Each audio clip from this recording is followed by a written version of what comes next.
Game number 2 is loaded up. Let's do this.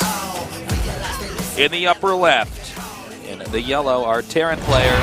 SK Telecom T1 Dream.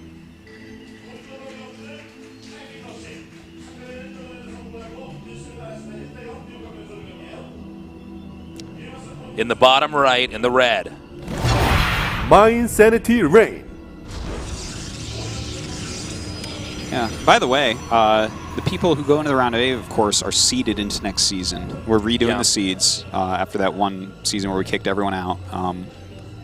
And that's a really big deal because the Code A matches, there were like some bad asses like SOS and Stats and Sue that didn't make it in to GSL this season. So Code A is going to be ridiculous. The landscape of StarCraft II changed with the beginning of this year. So I think, you know, over the course of this year, we're going to have it refined down. Especially, I think Season 3 is going to be great.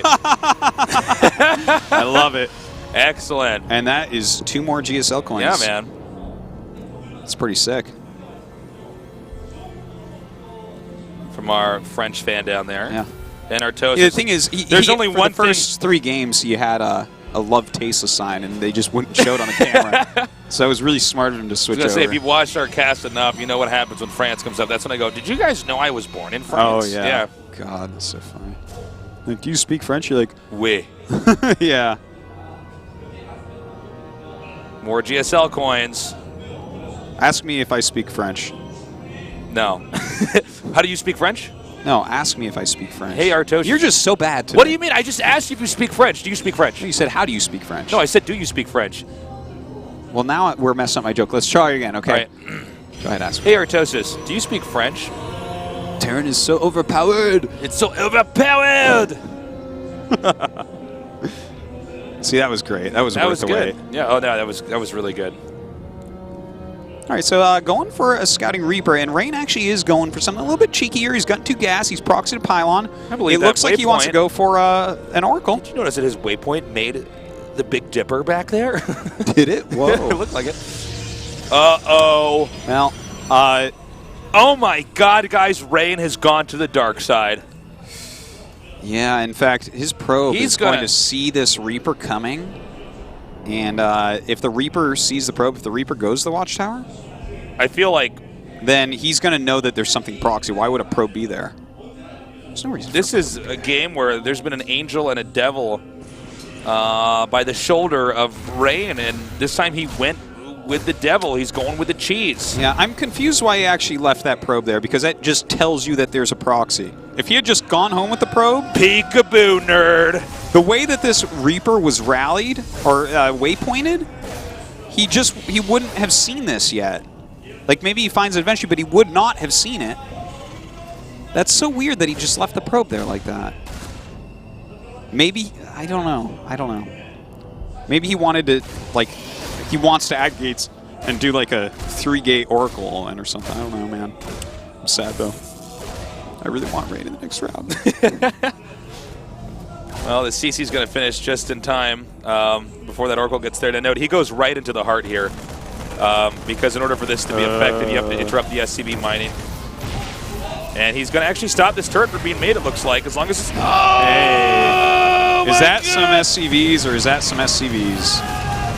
Well, he did get the Oracle, but that was 6 SCVs. Yeah. A baker's dozen of SCVs, guys. No, a baker's dozen is 13. It is? Yeah. Oh, my God. Top 5 most embarrassing moments of my life. This goes right next to the time I peed my pants in 3rd grade. This is... Which is right next to that time you peed your pants in 7th grade. Which is right next to that time I peed my pants in GSL. Just right now because I'm so nervous. Well, I mean, he got a good amount of SCVs, I guess. Yeah, unfortunately, that was not the way the rush was ideally supposed to look.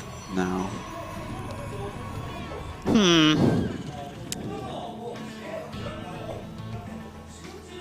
You know, the thing is, the command center is done for his opponent here.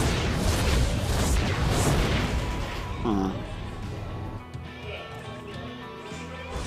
I guess, you know, he's going to, like, hold on against this and everything. I guess we'll just see how it goes from here. Sure. I feel like either player could go ahead and end up taking this game. Well, they it doesn't look like it's They completely. both took some blows there. Yeah. Rain's strategy was fundamentally interrupted, but Dream did lose some SCVs, so Yeah. I guess this game might just normalize. I think Rain could have gotten, like, possibly critical damage if he had just not had that probe there. Just by the way, Sure, yeah. I mean, the Reaper may have just turned around and gone back anyways to look, but the way it was waypointed, it really looked like he would have found out about it much later and thus not been even close to ready with that turret. Oh, no! Wow. That Marine is a killer. Yeah, seriously. That was like, you know, those bad action movies where the bad guy is like falling off a cliff, but he's still firing his gun at the, you know, the good guy. Yeah. He's much more concerned about the death of his enemy than even his own life, in fact. Well, if you're falling off a cliff, you may as well be. Yeah. Because your own life is coming to an end very shortly. Yeah. Well, we do have a Widow Mine drop coming. There are observers out. And yeah, it looks like he's going towards the main base. So Rain is actually in the right position with this right now. If he was going towards that natural, could possibly be a little bit more annoying.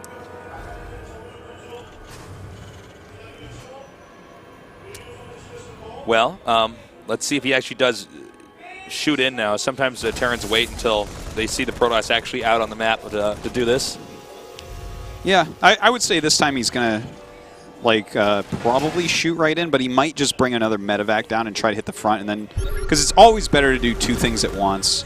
If you do one thing at once against Rain that's on two bases, not on the map, well, you are never going to do Rain damage. is just so safe. He defends so well. And here we Oh, go. you just moved. Oh, no.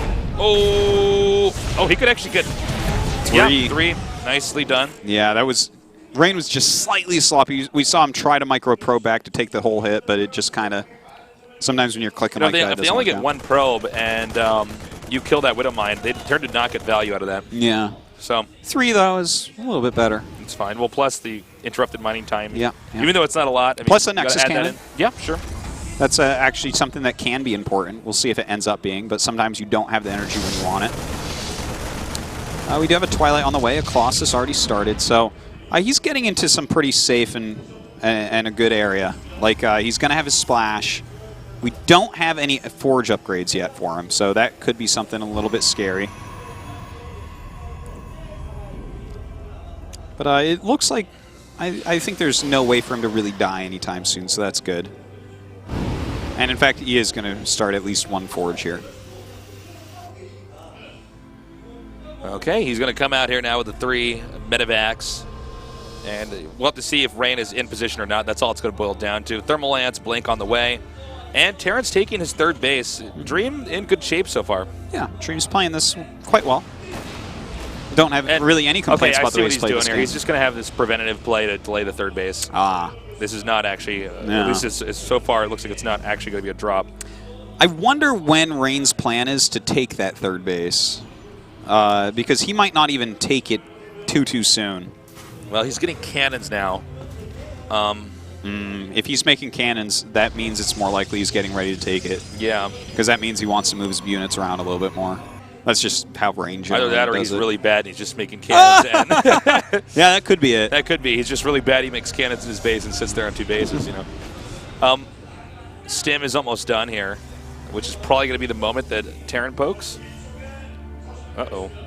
There is a Colossus, couple sentries. In fact, he just got his second Colossus, and he still has energy on his mothership core. So, Rain completely fine. There's no way for him to really die here.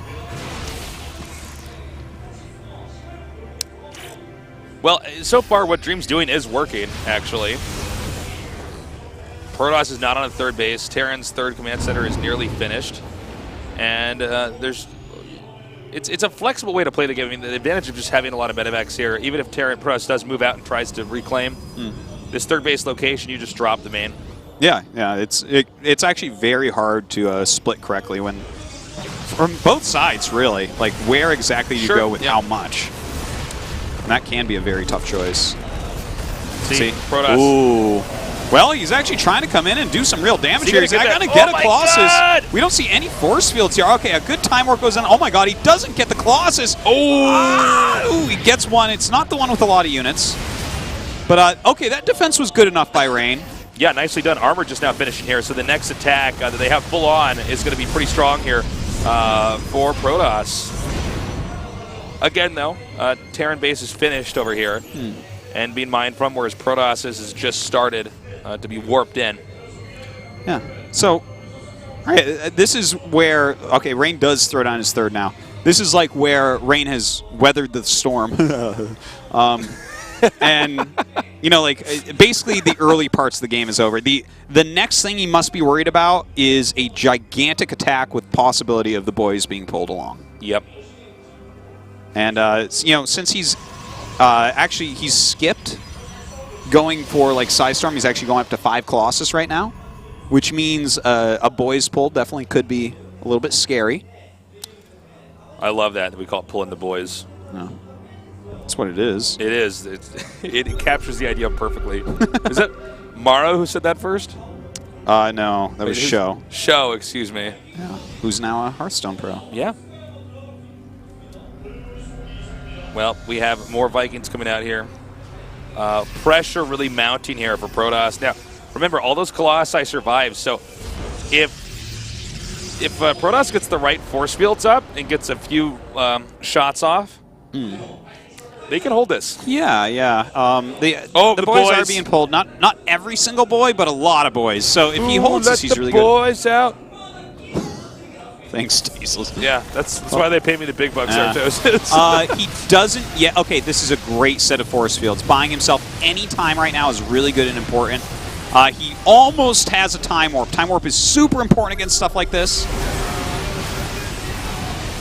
Oh, does he have a Time Warp? He doesn't quite get it. Uh-oh. Oh, my God, actually. Uh-oh, The spells weren't cast. Maru better get eliminated on Friday, or we're going to have almost no Protosses. And Dream does take it 2-0. Well done, Dream. Crushing Rain. Yeah. And a result I think nobody expected to see here today. Yeah, Rain out in last. Yeah, first out. And now it's going to be Dream against Rogue for our final best of 5. Yeah, that was a tough one. That's too bad for Rain, especially with some teammates down here today supporting him. But, you know, I guess that's the way it goes. You know, he played his very safe, somewhat predictable style, you know, and you got to really be on top of things to be able to beat the best players in the world like that. And Dream is, right now, very underrated and definitely one of the best players in the world. It's true. Well, God, it's so weird he got knocked out today. We're going to take a short little break. When we come back, we're going to go on to our final match here, Rogue against Dream at the GSL Code S.